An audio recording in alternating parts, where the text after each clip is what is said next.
Halo, selamat malam teman-teman semua. Apa kabar teman-teman? Ya seperti biasa ya, tiap hari Senin dan Rabu jam 8 malam kita akan bahas mengenai market. Kalau teman-teman ada pertanyaan mengenai market, saham, emiten, makroekonomi, silahkan ya. Kita akan diskusi, ngobrol-ngobrol santai aja. Mungkin kali ini nggak akan terlalu panjang juga ya, karena sebenarnya kalau kita lihat kan market ini sekarang lebih ke wait and see ya. Hari ini kan seperti yang kita tahu indeksnya tadi ditutup koreksi teman-teman, tapi pas koreksinya menjelang penutupan itu kan agak membaik ya. Jadi sempat koreksi market itu hampir 1%an malah, sekitar 1%, terus tutupan kan tinggal minus 0,5. Koreksinya jadi mungkin teman-teman juga udah expect ya, udah denger. Jadi ada dua sentimen sebenarnya ya yang membuat market kita koreksi. Yang pertama itu tentunya karena minggu depan ya kita tahu itu ada IPO ya, banyak yang berbarengan, tanggalnya itu sama ya teman-teman. Jadi memang kalau kita lihat dari size-nya nggak semuanya gede, ada yang gede tentunya. Teman-teman udah tahu lah yang gede ya itu CDIA ya, itu kan listing minggu depan. Jadi yang minggu depan itu 1, 2, 3, 4, 5, 6, 7, ada 7 IPO teman-teman. Yang paling gede ya CDIA, habis itu Koin, habis itu PSAT, ada Meri, Blok, CHIK, PMUI ya. Dan ya kalau kita lihat market ini pasti dengan IPO yang barengan gini, ini mungkin ada waktu itu sempat yang nanya ke saya, ini kenapa IPO-nya barengan ya? Jujur decision-nya apa saya juga kurang tahu ya teman-teman. Apakah memang waktu itu karena mereka semua pada pakai bukunya Desember ya, pakai buku Desember. Jadi kalau IPO itu kan misalnya mereka mau pakai buku Desember, mereka itu ada 6 bulan untuk IPO, berarti kan di akhir Juni ya listingnya Juli. Bisa aja mereka waktu itu submitnya barengan pakai buku Desember semua, dan memang kebetulan administratifnya mungkin mepet atau dan lain sebagainya, saya juga nggak tahu. Tapi bisa juga ya sebenarnya di mepetin, dibarengin, biar kalau mungkin teman-teman tahu IPO itu kan banyak yang ada fenomena pada ngebom di IPO teman-teman ya. Jadi sediain ada dana gede signifikan ya, ratusan M, puluhan M, ratusan M, ngebom di satu IPO. Nanti pas refund ya yang dikhawatirkan ya, ini kalau nggak barengan atau jeda waktunya jauh, ikut satu IPO habis itu refund ikut lagi yang lain. Jadi kan dengan dana yang sama itu bisa ikut hampir semua IPO. Bisa aja sebenarnya untuk mencegah itu ya. Jadi biar nanti yang mana yang oversubscribe, mana yang dipilih, itu yang lebih real angkanya teman-teman. Jadi lebih kelihatan, oh memang market ini lebih memilih misalnya emiten A, oh mungkin lebih memilih emiten B untuk IPO-nya ya. Jadi mungkin bisa aja alasannya seperti itu. Tapi mungkin jadinya ya karena mungkin market yang sebelumnya yaudah deh, kita siapin uang let's say 100 untuk ikut IPO A, nanti habis ikut IPO A kita bisa ikut IPO B yang mungkin sebelumnya karena jadwalnya kan seperti yang teman-teman tahu CDIA ini kan dimundurin. Bisa aja oh yaudah ikut CDIA dulu habis itu baru ikut koin. Nah ternyata barengan nih teman-teman. Jadi mungkin yang awal-awal rencananya cuman nyiapin duit 100 bisa ikut dua-duanya, sekarang harus nyiapin duit lebih. Nah itulah sebenarnya yang membuat salah satu alasan kenapa market kita koreksi, karena banyak yang profit taking. Kalau teman-teman lihat hari ini hari apa? Hari Rabu jual hari ini, T+2 itu Jumat, Senin sebelum jam 10 atau jam 12 itu kan duitnya udah harus ready. Ya jadi bisa aja memang timingnya juga ini kebetulan pas ya. Bisa aja profit taking, bukan bisa aja lah, kemungkinan besar memang profit taking yang terjadi di indeks hari ini itu karena ya orang-orang mau ikutan IPO teman-teman. Ya ini kan memang listingnya semua mirip-mirip lah ya. Ya jadi kemungkinan besar sih seperti itu. Nah terus banyak yang tanya, yang menarik mana nih IPO-nya, yang menarik apa, yang mana, yang ini, yang itu, yang itu. Kalau menurut saya, yang beberapa yang cukup menarik, ya CDIA mungkin nggak usah dibahas lah, karena mungkin teman-teman juga udah pada tahu ya CDIA, anak usahanya TPIA, grupnya Barito, grupnya Pak Prajogo Pangestu. Koin itu juga menarik, dia itu kayak IDX-nya untuk kripto ya teman-teman, itu cukup menarik. PSAT ini juga menarik, dia itu tongkang. Tiga itu cukup menarik lah ya. Jadi kalau teman-teman mau ikut yang mana ya silakan dipilih. Karena balik lagi kan nggak bisa misalnya ikut pakai dana yang satu tapi untuk ikut tiga-tiganya nggak bisa karena tanggalnya kan sama. Jadi silakan dipilih atau dibagi. Ya tentunya kalau ngomongin size jadi paling gede, teman-teman ngelihat mungkin dari grupnya Barito. Grupnya Barito naik banyak, yang mungkin jadi bisa naik banyak mungkin aja ya. Itu juga yang membuat grupnya Barito hari ini kan kompak terkoreksi nih teman-teman. Jadi kalau orang mungkin ya udah deh, gue mau beli IPO-nya CDA, kalau gitu BRPT-nya gue jualin, gue kurangin biar exposure nanti di grupnya Barito nggak terlalu banyak. Kurang lebih mungkin ya sebenarnya seperti itu. Di luar itu sentimen lainnya adalah mengenai tarif. Tarif ini teman-teman perlu ingat ya, deadline-nya itu nanti di tanggal 9 Juli. Tanggal 9 Juli itu berarti minggu depan. Nah, deadline-nya ini pas teman-teman, bareng dengan listing. Nah, kalau kita tahu kan Donald Trump ini suka gertak-gertak sambal, suka ngancam. Kali ini dia ngancam Jepang. Dia bilang bahwa Jepang, lu kalau nggak mau ngambil, nggak mau beli hasil ekspor berasnya dari Amerika Serikat, dia berencana akan ngenain tarif tambahan. Sebenarnya gertak sambal seperti ini itu kan sama kayak waktu itu Donald Trump bilang ke China dan ke UK. Ujung-ujungnya apa teman-teman? Ujung-ujungnya pasti ada deal. Kenapa? Karena ya kalau dengan China dan dengan UK misalnya, ya dengan China lah, itu kan Donald Trump itu sebenarnya Amerika itu lebih butuh. Ya ini sama dengan negara-negara Asia lainnya sebenarnya, ya US itu juga butuh karena barang-barangnya dari US itu kebanyakan dikonsum sama negara-negara itu juga ya teman-teman. Ya jadi pasti akan ada deal, tapi dealnya kayak apa, seberapa gede nanti tarifnya ya kita harus tunggu sampai tanggal 9. Tapi kalau dari Bloomberg, sumbernya dari White House itu bilang, advisernya pasti akan ada deal. Pasti akan ada deal. Dealnya tapi seperti apa yang kita nggak tahu. Bisa aja mungkin kayak waktu itu. Nanti sampai tanggal 9 dealnya belum oke, diperpanjang, bisa aja teman-teman. Tapi sooner or later pasti ada deal. And fun fact, setiap bulan Juli market kita itu selalu naik ya. 10 tahun terakhir itu selalu naik. Di US 10 tahun terakhir bulan Juli itu juga selalu hijau teman-teman. Ya jadi hopefully tahun ini nggak break the curse ya, nggak tiba-tiba merah ya, itu bukan break the curse lah, itu kan negatif. Anyway, hopefully sih marketnya tetap hijau ya di bulan Juli. Saham-sahamnya apa kita akan coba bahas. Nih, ini saya mau nunjukin kok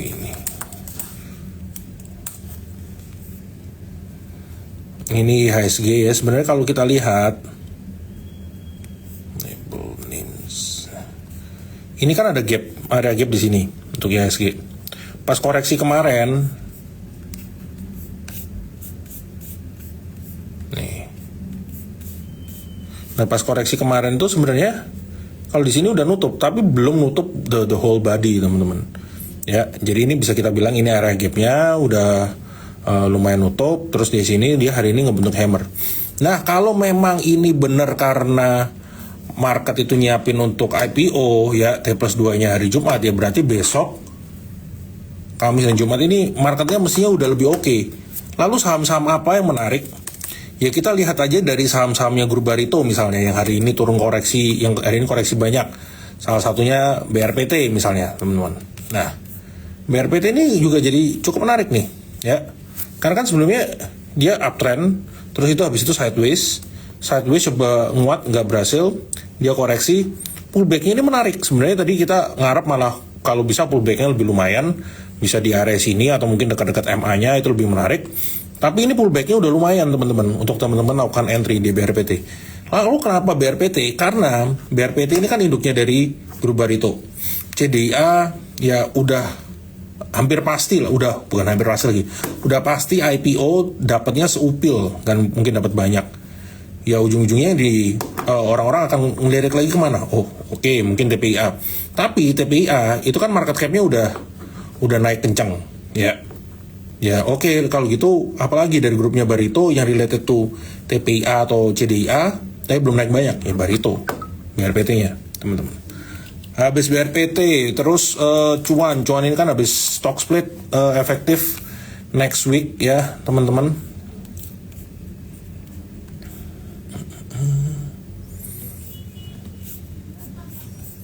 Nah ini untuk cuan.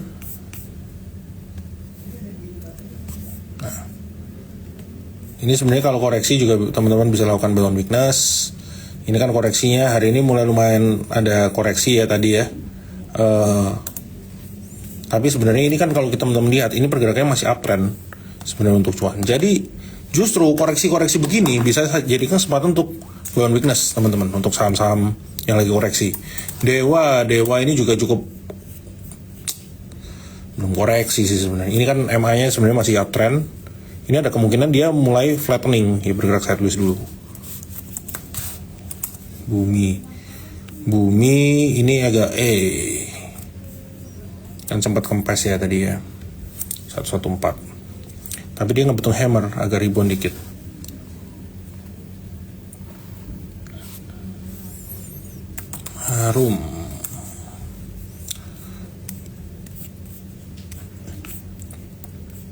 Harum ini sebenarnya biasa aja.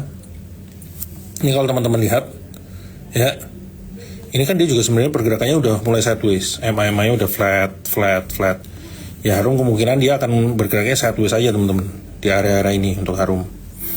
Medco ya, kalau kita lihat ya Medco ini sebenarnya kan dia ada gap. Nih saya rapin dulu.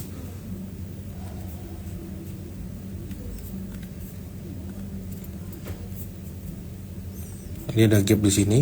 Ini bisa jadiin area TP. Ya kalau teman-teman mau entry, ini tuh sebenarnya kan bisa aja ngebentuk head and shoulders. Ini teman-teman perhatiin area stop loss-nya jadi nggak kelihatannya. Nih, perhatiin area stop loss-nya aja, ya. Ini kan area stop loss-nya nih di 1165. Ya, jadi kalau di 1165 ini dia jebol, ya teman-teman lakukan stop loss untuk si Medco. Ya, ini kalau jebol. Kalau dia berhasil mantul, ya penguatannya bisa ke 1400-an lah untuk si Medco. MBMA juga salah satu yang menarik ya teman-teman. Dia ini sebenarnya kan juga sama. Ini uptrend. Pas koreksi itu tuh dia mantul. Ini kan ada MA 50, MA 100. Di MA-nya ini dia mantul. Ya mantul, tapi memang belum pas mendekati resistennya terus agak pullback. Sebenarnya ini lebih cakep kalau bisa buy on weakness. Kalau teman-teman baru mau entry, buy on weakness-nya dekat-dekat area sini lah, dekat-dekat sini itu berarti di kisaran 400. Ini untuk buy on weakness. Kalau teman-teman udah punya, ini bisa hold, ya, jaga trailing stopnya aja. Jadi MBMA ini kan sebenarnya pasti kurang lebih akan sedikit banyak pasti agak sejalan lah dengan MDKA teman-teman.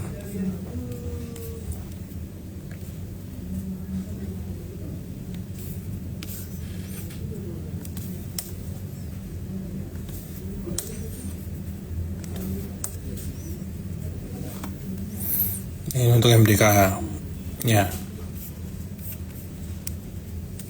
Ini kan sebenarnya juga sama. Ini waktu itu ada gap di sini, udah berhasil ditutup.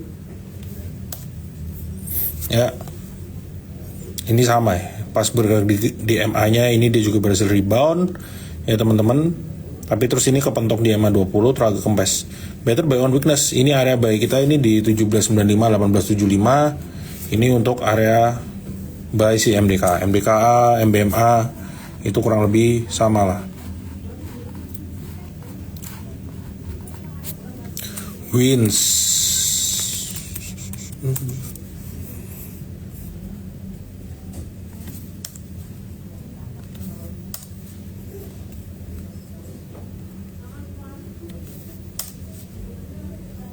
Nih kan dia ada gap di sini juga. Dia ada gap, wins. Nah ini sebenarnya dia itu bergeraknya kan sideways teman-teman untuk si wins. Nah ini kan MA-nya udah flat terus, MA 20-nya. MA 20-nya flat, dia terus coba bergerak menguat, berhasil break. Nah ini pas dia berhasil break, tapi terus ini di area resistennya, terus dia pullback. Pas pullback ini bergerak lagi di area sideways-nya lagi teman-teman. Jadi kemungkinan besar wins ini juga akan sideways aja. Hantam ini kan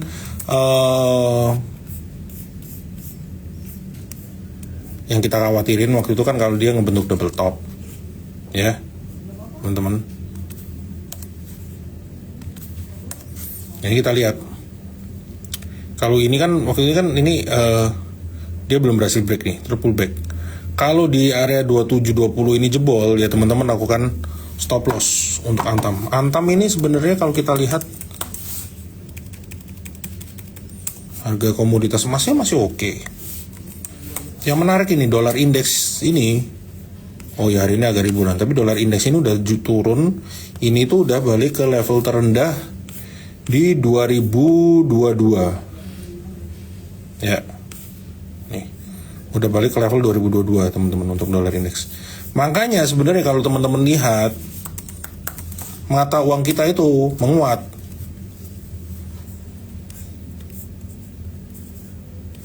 Ini kan sempat 12.200-an ya. Mata uang kita tuh menguat. Yield obligasi kita juga turun terus. Ya. Kalau yield ini kan berbanding terbalik ya dengan harganya. Jadi kalau yieldnya turun ini positif berarti obligasinya. Tapi kenapa saham kita, market saham kita nggak rebound? Ya karena berarti kalau memang market kita sebegitu negatifnya, kenapa ada inflow masih di obligasi? Kenapa rupiah kita masih menguat? Nah, jadi sebenarnya bisa kita bilang market kita ini saham di equity market kita ini memang dari laporan keuangan perbankan ini kan kurang oke. Dari sentimen IPO itu juga lagi banyak ya teman-teman. Ya jadi memang karena hal-hal seperti itu, tapi hopefully dengan setelah IPO ini sedikit mereda lah. Ya kalau itu sedikit mereda kan bisa jadi sentimen positif teman-teman. Tadi ada yang nanya PTRO. PTRO ini lagi pullback. Ini lagi agak pullback ya. Ini sebenarnya dia ada gap area dekat-dekat sini nih. Di dekat-dekat 2400. Ya hopefully sih saya juga berharap nggak ke situ ya teman-teman. Tapi ya nyatanya ada gap di 2400. Ini kan juga sebenarnya dia mau coba break dari MA-nya nggak berhasil deh. Kalau ini nggak berhasil ya ada kemungkinan dia bisa aja nutup gap dulu di 2400-an. Kalau marketnya sebenarnya banyak uncertainty seperti ini kan memang sebenarnya banyak yang menarik untuk buy on weakness ya teman-teman. Tapi kalau teman-teman udah full posisinya itu saham, mungkin justru bisa dikonsider untuk beberapa. Kalau nanti ada penguatan lagi, secara historis kan bulan Juli ini menguat. Bisa lakukan profit taking dulu sebagian. PGO ini juga sebenarnya masih cukup oke. Ini gapnya udah berhasil nutup, MA-nya udah mulai flat. Ada kemungkinan dia akan mulai bergerak ranging dulu di sini. Raja ini juga masih cukup menarik. Ya kalau kita lihat.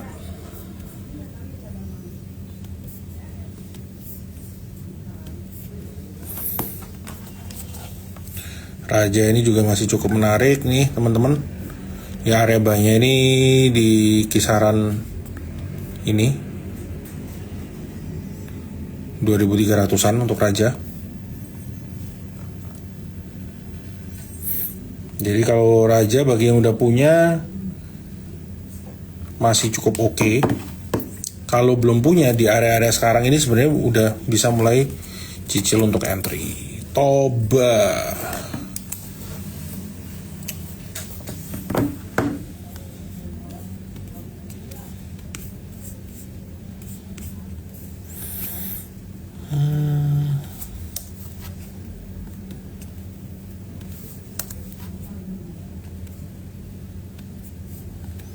Nggak usah jauh-jauh dulu lah.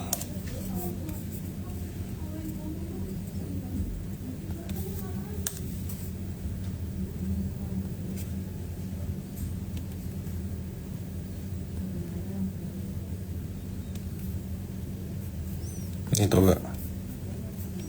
Ini jauh amat Toba. Toba ini sebenarnya kan bergeraknya juga uptrend ya teman-teman. Kalau teman-teman lihat nih, bumi tadi udah kita bahas. Toba ini kan bergerakannya sebenarnya masih uptrend, terus dia lagi ada pullback, tapi pullbacknya juga dia berhasil mantul, ya. Ini kan pullback, terus ngebentuk hammer dekat MA-nya dia mantul. Toba ini pergerakannya sebenarnya cakep. Sebenarnya saya ngarepin kalau ada pullback bisa masuk lebih lumayan, tapi ini cukup oke ya, masih cukup strong. Jadi bagi yang punya bisa di hold aja. Buka lapak sih.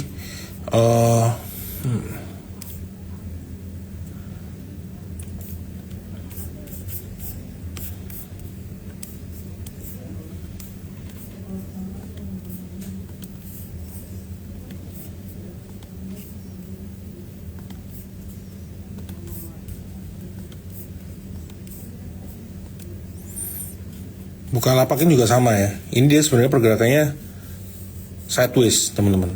Dia sideways, ada gap di sini. Tapi ini kan teman-teman lihat ini kan, ini di-ignore dulu yang sini. Ini kan area supportnya nih. Ada support dekat di sini. Kalau ini jebol, ya dia akan nguji area support yang di bawah sini. Tapi kalau di sini berhasil rebound, ada kemungkinan dia at least bisa nutup gap di 130-an. Energi terus Inco kita akan bahas ya. Energi sih ini mah hold aja, jaga trailing stop. Ini juga masih uptrend banget. Inco.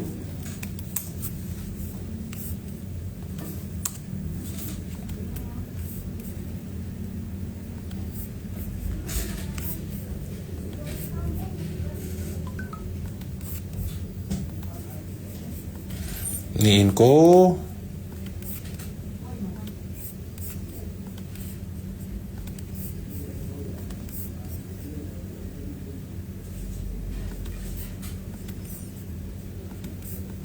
Nih, kita pasang aja stop lossnya di sini dekat-dekat 3100. Entry-nya dekat-dekat 3360, 3400. Targetnya di 3900, teman-teman. Untuk info. Ya, basically itu ya. Hopefully besok marketnya sih udah agak mendingan, karena kalau mau jualan T+2 buat IPO kan ya hari ini, yaitu duit akan ready hari Jumat. Tapi saya rasa sentimen selling pressure-nya pasti udah akan mereda lah, teman-teman. Itu dulu ya buat malam hari ini, teman-teman. Thank you semua.